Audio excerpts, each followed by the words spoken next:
Let's talk about anxious attachment's core belief. In fact, there are 3 that you need to be aware of.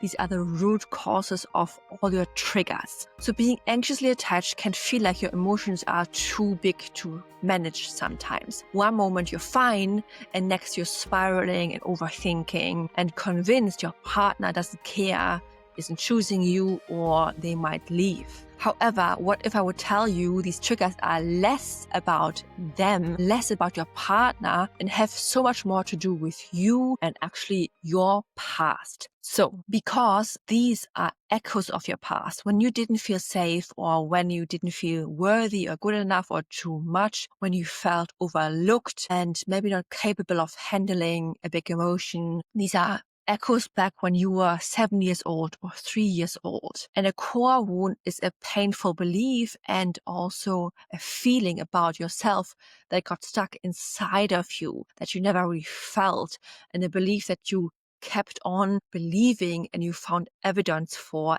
ever since then. And through experiences, you reinforced this belief and you felt the emotions over and over again. And it comes really from feeling unsafe, unworthy as a kid back then. And you need to know this. It's not the circumstance, it's not the situation that creates your core wound, because 2 people can go through the same event. Let's say you and your sibling, you and your brother, but only one might develop a core wound from this experience, because it's not the thing itself, the circumstance that creates your core wound. It's how you experienced it, not just what happened. So how your body and your nervous systems were able to cope with it. If you felt completely overwhelmed at that time and your body wasn't able to handle it, then it might have quite a little trauma inside for you, or a big capital T trauma, and that created then a core wound.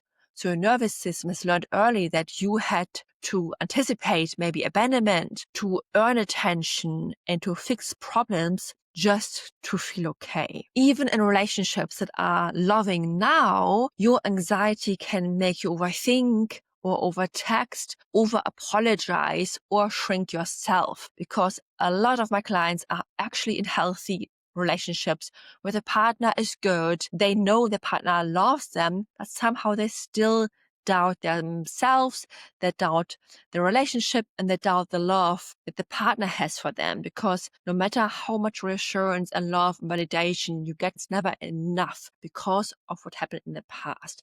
Because your love tank can never be really filled up through an external source like your partner. So these core wounds can be a huge part of becoming securely attached. This is basically part 2 in my 4R method I already teach my clients to become securely attached. Part 1 is all about the emotions. Part 2 is to release the limiting beliefs and the stories. And that's really all about the core wounds. Today, we only talk about the step 2 of this method. So understanding your core wounds can help you see why and how to start responding in healthy ways that build security from within, not over relying on your partner to make you feel good and secure and reassured. By the way, if you're new here, I am Yula, the Anxious to Secure coach, and welcome to the Anxious to Secure podcast. Disclaimer, I'm not a therapist or doctor. This content is for informational and entertainment purposes only. It's not intended to diagnose, treat, or heal any mental health condition. If you're in an abusive relationship or dealing with severe mental health challenges, always seek professional advice. So core wound number 1 is I am not safe. It is the core wound about people will leave, I'm not safe, and it's about conditional safety. This wound comes from growing up in homes where love felt unpredictable, caregivers were emotionally unavailable, or expressing needs triggered maybe anxiety or rejection. And it can also happen if you thought, I had a happy childhood, everything was good. This can even happen in homes like that because, for example, I personally grew up in a very healthy and secure and stable home, but maybe I think my mom was more sensitive and I was hypersensitive too. I still am. So everything your brain interprets as like a threat. Oh, my mom is a little bit anxious today. Maybe she isn't 100% attuned to my emotions. I don't know, something fell from a table and made a loud sound and that triggered my nervous system. Maybe my mom raised her voice around my dad, or my dad came home later today again, and everything is more sensitive. Your nervous system gets more hypervigilant for things like this and is trying to see, hey, am I safe? My parents different today? So it can over time be more attuned to things like this, and your baby brain thinks, oh, am I safe? Is something changing if you're hypersensitive? So sometimes it's not about your caregivers necessarily, it's about how you are as a kid. Maybe as a kid, you always thought, okay, maybe I'm going to be left. Maybe I'm going to be ignored through the ways, your parents cared for you or the way they showed up for you in micro moments. But if this happens repeatedly, you create certain beliefs about yourself and about the world because you really rely on your caregivers, on your parents to be safe. And if they're not there consistently responsive, consistently warm, then it might create, I am not safe. Maybe they're going to leave me, even though maybe your dad is just going for a longer work trip. But you see it as a way of, hey, my dad left for a longer time and he left me as well. So now you might feel maybe desperate for closeness. You might think, if I'm not physically or emotionally close to them, something bad will happen. That could show up as wanting nowadays more text. Maybe you're hypersensitive to someone not texting you as often as enough as they do, or calling repeatedly your partner or your friends, or panicking when plans change, inconsistency especially. So you might also believe, I have to stay close to my partner physically as well and emotionally to stay safe. So if they have a bad day, if they're stressed, or if they have to travel for work, that could be a huge trigger for you. Or maybe you really have this urge and the need to check in multiple times a day with your partner, even though he's very busy at work and he doesn't have the need during the day. You are very isolated, you work at home, or you don't have these social connections during the day. But your partner has already so many social connections. He's very stressed at work, so he rather wants to have contact once a day or when he comes back home with you, but you're already starving for social connections and this sense of safety. So you didn't feel safe all day. So now he comes home and you're like overloading him with everything. And then it can create this trigger for him where he pulls away and you're like, hey, you know what? I just want to chat. Like, what's the problem? Because you didn't feel safe all day. Or when he maybe rearranges plans last minute, or a friend cancels and you check in 3 times, hey, are we still good for tonight? Are we still sticking to our plans? Because people always cancel. People's plans change last minute, and that's really triggering for you.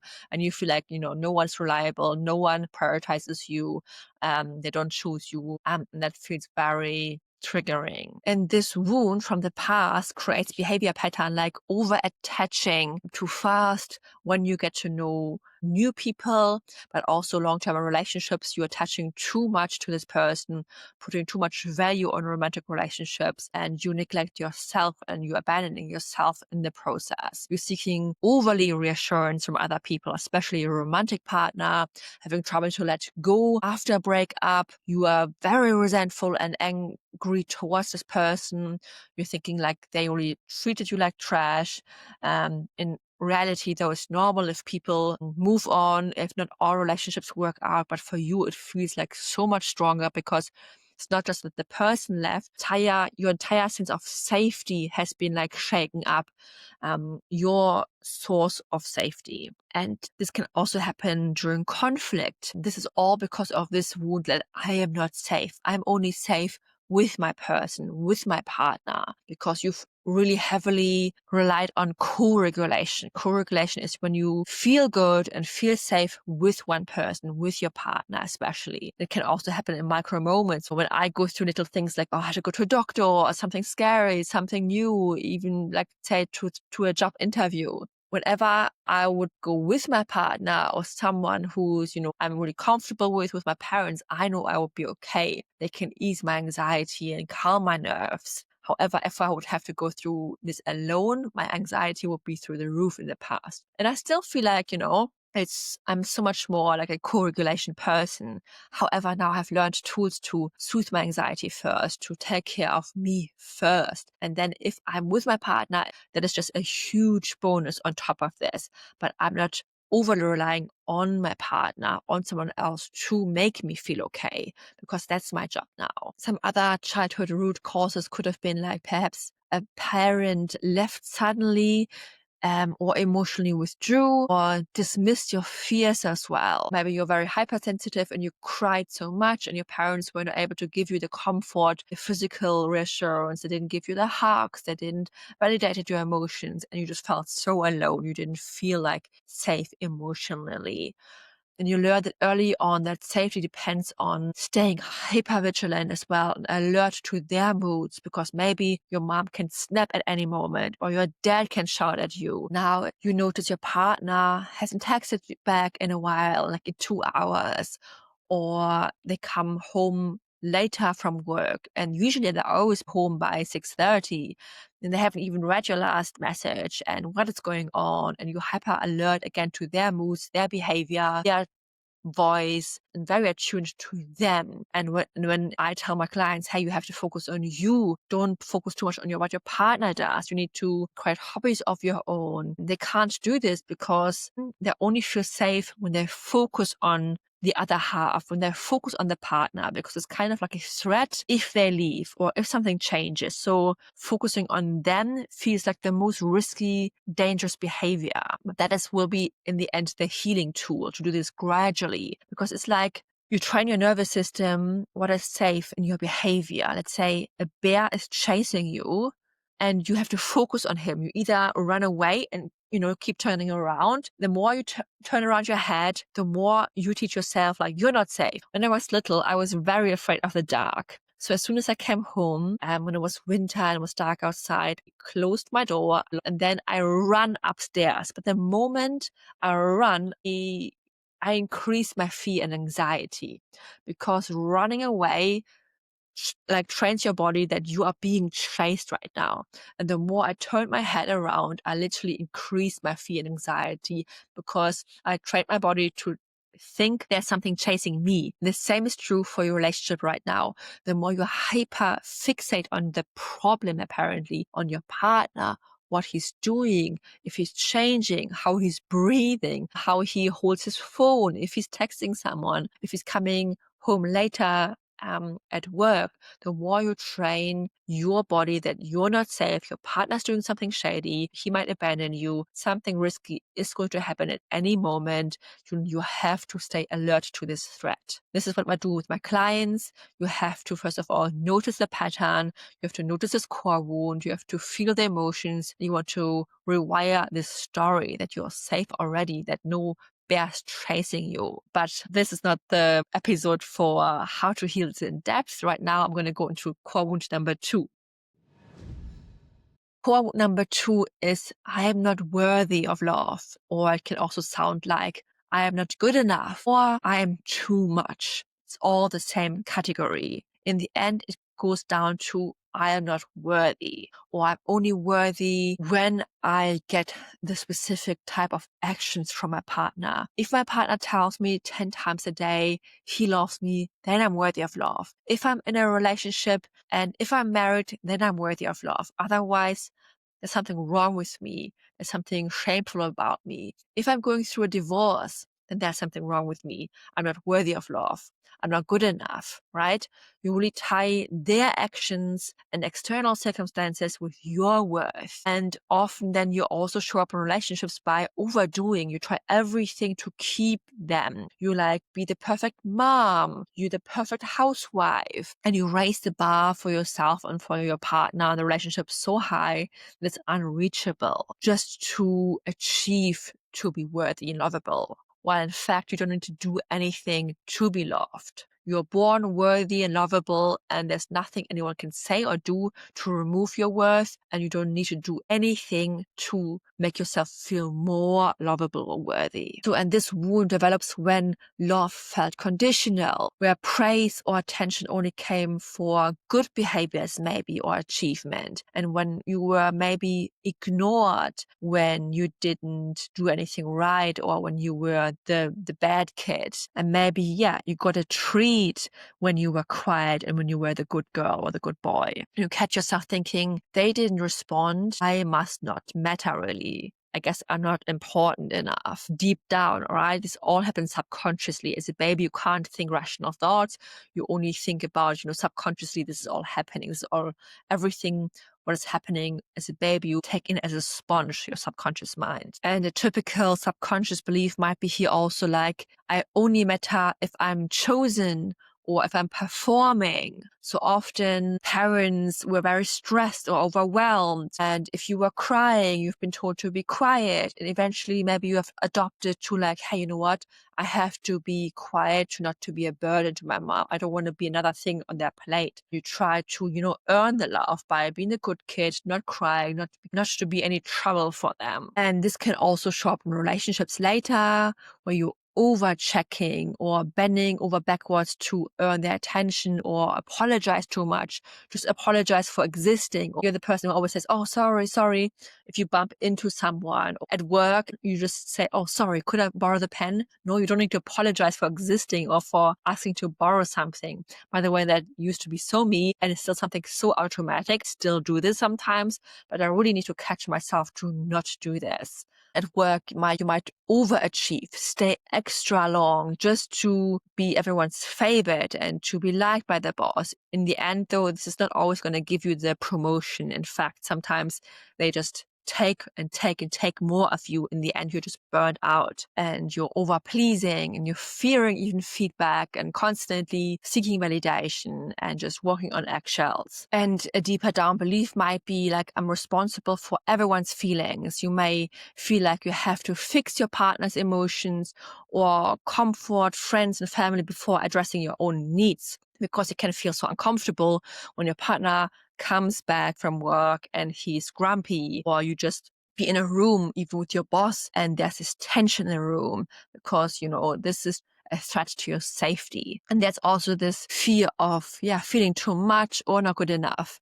Like thoughts like, if I'm too needy, too emotional, too excited, they might leave. They might find someone who is better, smarter, wittier, not as boring as I am. And this also maybe comes from childhood experiences where your needs were maybe dismissed or shamed, or where you're being laughed at by other kids as well. And something here from childhood that could be another root cause is maybe your parents were praising your siblings a little bit more than you, and you felt dismissed. Maybe they dismissed your achievements or ignored you. Even when you were excited about something, you drew a nice picture and said, hey, mommy, look at that. And they were busy on their phone and they ignored that. And that can be painful once, but if this happens repeatedly, again, this is something that creates the wounds. Not if you do this once. And if you're listening through this from a lens of a mom, or if you're a mom or a dad right now, have self-compassion, realize you're doing the best that you can with the tools you have, but also listen to this through a self-lens of you as a kid, not you as a mom. Because, you can't do this through two lenses. And at the same time, this wound is also just created through repetition and emotional impact, not ignoring your kid once or twice, right? This is important to realize. These kids are often also overlooked because they are the golden kids. Maybe you are often called, oh, he's such a good boy, such a good kid, he's such a golden child, because often you suppress your needs because you've learned, hey, if I'm a good kid, I'm not saying anything, I don't make any trouble, then I keep my parents happy. Because deep down you realize, what, I'm too much and I'm not good enough. So I have to show and prove to my parents, I am good enough though. I'm not too much. I better be quiet if I need something. And now in your relationships, you have the same thing. You don't express your needs. You cancel your own plans so your partner can have theirs, or you don't even ever make plans because you don't even know what you like and what you want anymore because you've abandoned yourself for like 30 years. You over apologize for little small mistakes and you are feeling so guilty when you make any mistakes. And you maybe hide your emotions now because you always felt too much, or you're just trying to improve yourself in all areas of your life, in your health, the way you look. You just prove that you are good enough though. And no matter what you do, you raise your bar for yourself, but you never will feel good enough. You will always feel like everyone else is better. So you compare yourself with other people online, women in your partner's life, and you will always feel like a failure. Yeah. And we all know comparison is the thief of joy. So, are you ready for core wound number 3? First of all, take a deep breath. This might have felt probably a bit heavy, and I understand that. And this has been all so me, and that's why I can relate to this so much. So just have some compassion, slow down a little, and even pause the podcast if this feels heavy. Go for a walk, just close your eyes. You can shake yourself off a little bit as well, if this helps to release the emotion. And know you're safe. You are more than enough. You don't have to earn and prove yourself anymore. And you will find the right people who see that. You don't have to convince them anymore. Number 3 is the belief of I'm not capable. And that is actually the core wound that is underneath all of the core wounds. Like this core wound is about, I'm not capable of handling this big emotion, of handling the thing I'm fearing that was going to happen. So you ruminate. It's like you're fearing of your partner's going to leave you, which links to the first core wound of I'm not safe. You imagine all of the things that are going to happen, that your partner's going to leave you, that people will reject you and abandon you, that your heart will be broken, in all of the worst case scenarios. And then you think, I am not capable of handling the future event and the emotion that comes with it because I'm too weak. And anxious attachment always underestimates their skills and their capabilities and overestimates their resources and their skills. So this wound develops when you weren't supported or guided as a child. You learn that your efforts were never enough and that you had to handle problems more alone. Beliefs that stem from this could be like, I have to fix everything to be loved. I can't handle uncertainty. I have to predict what's going to happen to prevent pain and hurt and rejection and this emotion that comes with it. I can't be alone. I have to be with someone. And again, this is all linked to the core beliefs we just talked about. But if you just feel alone, this core belief, if you rewire it and challenge it and show yourself proof that you can handle it, you did it before, everything else will change too. And here are some examples how this might show up in your life right now. You feel incapable of handling a breakup or heartbreak or just panicking by the bare thought of this could happen. You rather stay in very unhealthy situations or with people who just give you crumbs or not enough just because the bare thought of, hey, you would have to go through this is too much to handle. So starting a new job or a project can also trigger thoughts like, if I fail, no one will care and I won't survive this. This will be too much to handle again. And being alone for an evening feels unbearable because in your mind, loneliness equals really with being alone. Although there's a huge difference with being alone and feeling alone. Like securely attached people can have a lot of time by themselves, but they're actually excited because they can dive into their hobbies. They can just think about life and goals and dreams and achieve things. Like ever since I dove more into hobbies, into my business, I'm like more excited about my life. I, have a full life now. Before that, I was more really hyper focused on my partner, what he's thinking, what he's doing, on our future together, and like my anxious fears and worries, and that all like kind of sucked me up into this black void. And now I can be alone. My partner's going traveling by himself and I don't feel anxious. I feel a little bit sad, of course, in the moment we say goodbye, but then I'm actually a little bit excited about the things I can do here on my own without him as well.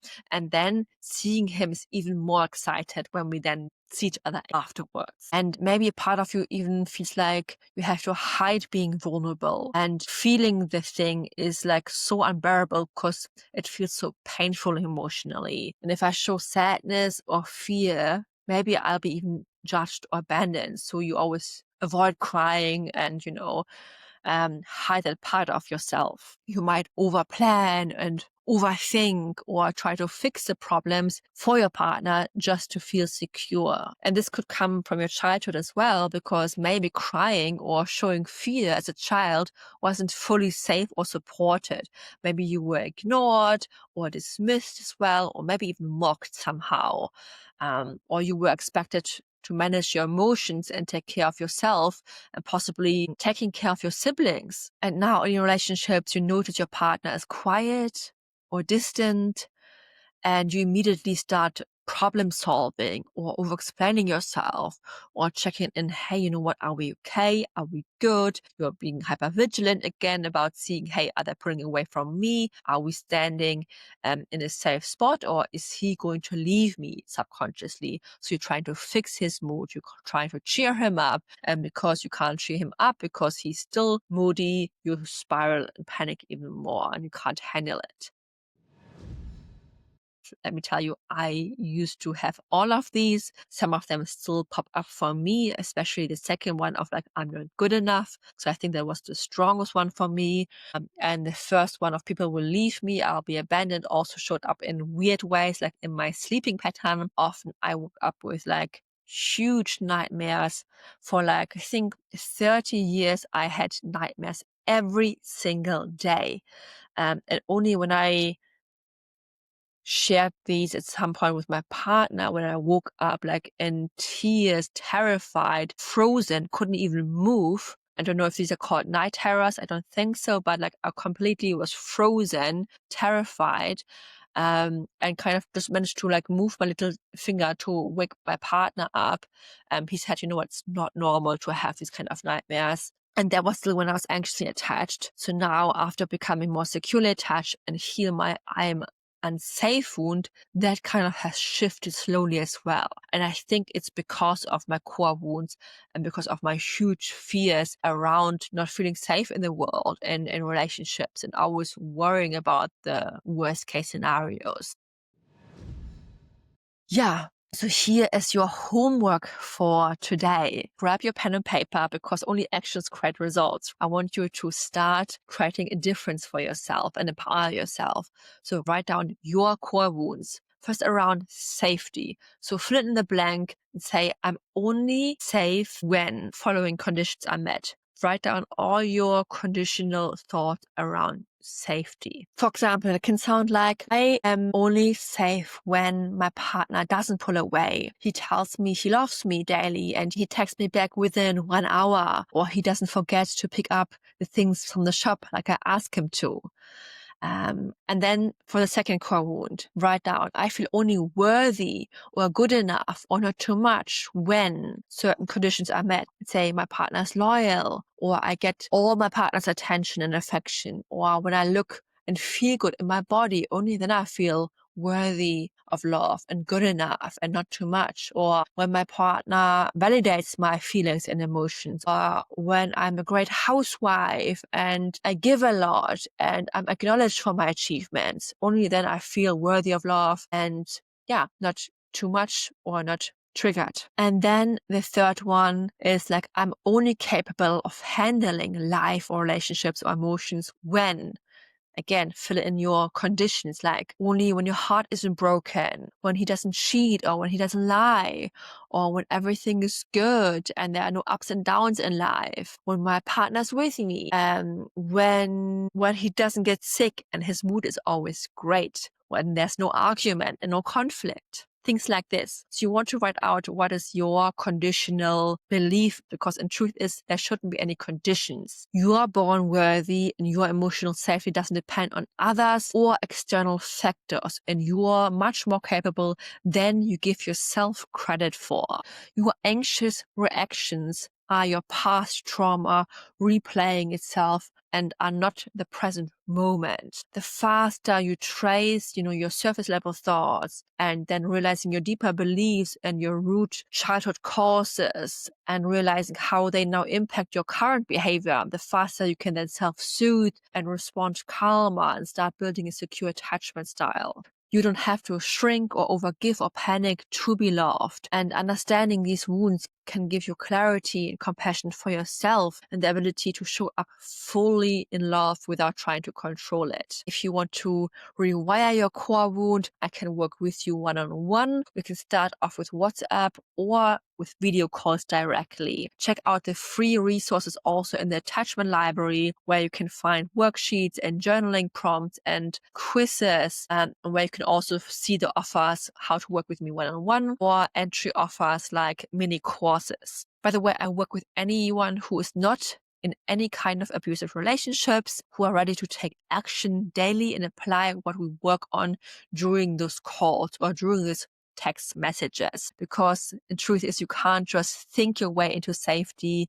You have to take actions as well. And I've been there over 30 years, had an anxious attachment style, and I created a secure attachment style within just a few months. Not 100% secure, but a huge shift has happened within these few months. And you can do it too. In fact, healing doesn't take time. It takes repetition and emotional impact and aligned actions. So if you want my help, I'm so happy to guide you on this journey. We can do this together step by step, and I'm so happy you're here with me already. Remember, change in your relationship starts with you, thought by thought, action by action, and now episode by episode. Lots of love, Yula. Bye bye.